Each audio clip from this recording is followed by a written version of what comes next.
So let's start with some motivation and background, so what exactly we're doing and why we want to do that. So what's the problem with the classical imaging when we're talking about super resolution? So in this talk, I'm going to mostly focus on a two-point source separation estimation, but it can be extended, and we can discuss that later. But essentially, the problem with classical imaging is that when 2 point sources get too close together, we're just going to see one airy disk. And all of the information is leaving without this one airy disk magnitude square. And it cannot be resolved. With spatial mode sorting, what we're trying to achieve is to be able to access this information that lives without this airy disk by pre-processing the light, before the detection and sending this information to different parts of the detector. So what exactly is spatial mode sorting? You can think about it as regular camera with pixels and everything. Like one photon will land on one pixel, and that necessarily means that this photon doesn't live in any of the other pixels, right? Now, similar thing that we do, instead of sending the light to different pixels, we send it to different locations on the camera. And I'm going to explain how we do that. But because we are sorting an orthogonal basis, we can be sure that a photon that lands on one spot that we send it to would necessarily not live in any of the other spots. In our experiment, we're sorting a mode basis that is very similar to the HG basis. It's essentially the HG basis with hard aperture. So why did we choose this basis? The reason that we chose that is that when we're really, really close to having an object exactly on center, when we're exactly on center, all the intensity will go to the HG0 mode, so the fundamental mode. However, when we go just slightly off axis, we're going to get very small number of photons that appear in the higher order modes. So in the first mode, as we can see, sorry, I don't know how to do with lasers, although I'm in the School of Optics. But yeah, so the first mode over there, we can see that most of the information lives in this first mode. So when we have a point source, or 2 point sources, they are just slightly off axis, this very small number of photons that appear in these higher order modes give us a lot of information about being able to say how much off center we are.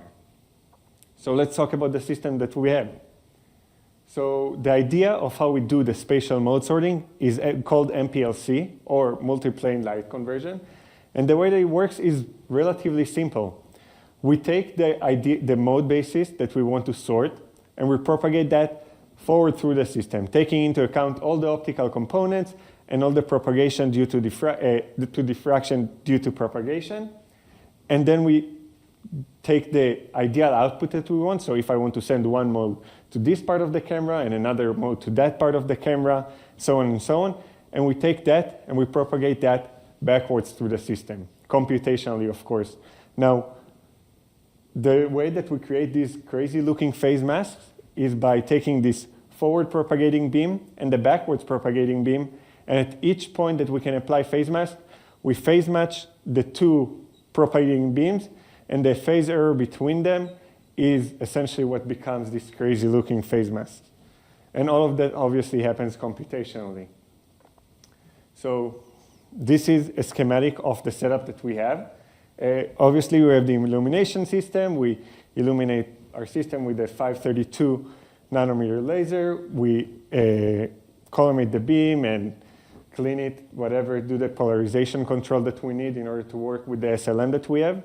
Then on the first bounce that we have on the SLM, we are encoding the objects that give us freedom to test many different objects. One of our goals is to create that working with also outside sources, but that's just the setup that we have now. Then we're going through a 4F system, in the middle of which we have a pinhole, and this pinhole let us define the size of the PSF, so really get into the sub-Rayleigh regime, which we want to achieve, which we want to work in.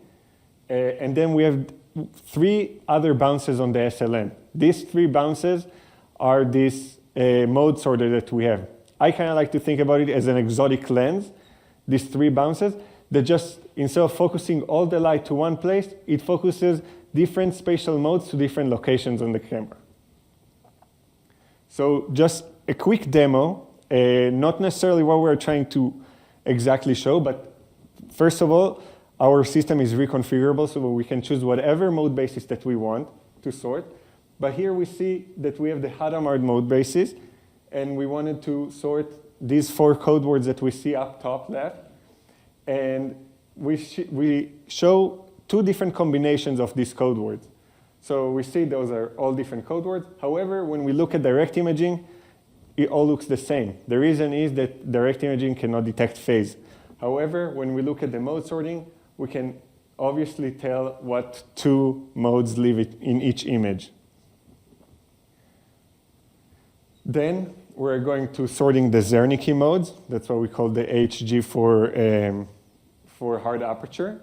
And we see that we follow really close, we follow the theoretical values really closely, which are the straight lines, or not straight, but solid lines in the graph that we have. And the dots are the experimental values that we got while just moving a point source across the scene and seeing the intensity values of each mode.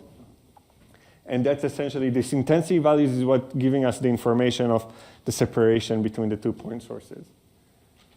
So let's talk about the experiment, what we actually did. So all of what I'm going to talk about now was compared to 10,000 photons of direct imaging. So our experiment was to take 5,000 photons, use them for direct imaging, and with those photons, we estimate the centroid. This is why we have no prior knowledge. We don't know the centroid between the 2 point sources. So we took 5,000 photons, direct imaging, estimated the centroid, and then with this estimated centroid, we created especially like special phase masks. And with those specially created phase masks, we were able to, we just put them on the SLM, and we did mode sorting. And the 5,000 photons that were left from the 10,000 total were used for mode sorting. So this is just some visualization of the results. So here we can see what direct imaging results would look like. So we see that with low separation, it's really hard to tell that there are even 2 point sources. But as the separation grows, you can see that it's kind of like a smooshed spot that looks, at some point you're able to say, okay, there's more than one, but it's kind of hard to tell the separation. However, when we look at the mode sorting results, what we will see is that one spot just becomes more apparent. The separation between them actually doesn't change. And that's because we send each mode to a different part of the detector. And as the separation grows, obviously more photons will land in the higher order mode spot. Now we ran a Monte Carlo simulation to estimate, okay, what would be my mean squared error using each one of the methods. And the 2-stage means that I use the 5,000 photons for the direct imaging, also in my maximum likelihood estimator. So we ran maximum likelihood estimator on all of them, and we saw that we improved by about a factor of 50 at most, and we show improvement up to about 0.5 Rayleigh units of separation, and that's only in Monte Carlo. Then we ran an experiment. It took us about a week, but we show very similar results to the Monte Carlo simulation, also about a 50 times better MSC than direct imaging, and also the very similar range. So future work is to do point emitter localization, object classification. Both of those are in the sub-Rayleigh regime and using spatial mode sorting. And we also want to extend that work to broadband rather than a single wavelength. And yeah, that's what I have. Hopefully explained well.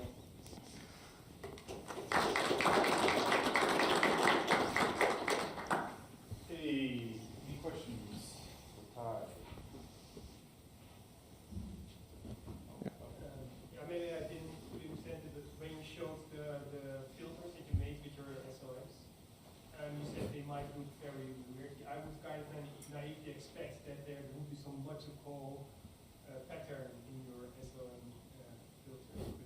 Which filters? If you go back, maybe filters a little backwards, but yeah, here. Mm-hmm. So on the second and third SOMs, SLMs, yeah. they have like weird looking patterns. It doesn't really look like something that is built up from logical blocks. Right. Yeah, I mean, it looks very weird, and it's hard for me to explain with intuition, because it's just imagine propagating. I don't know how you're familiar with diffraction, but with diffraction patterns sometimes look a little weird, and when you combine two different diffraction patterns, it can look extra weird, especially their phase map. So all of that is done computationally. We can look at it some sort of like a black box. Well, that's a black box, I guess. I think I pressed on something.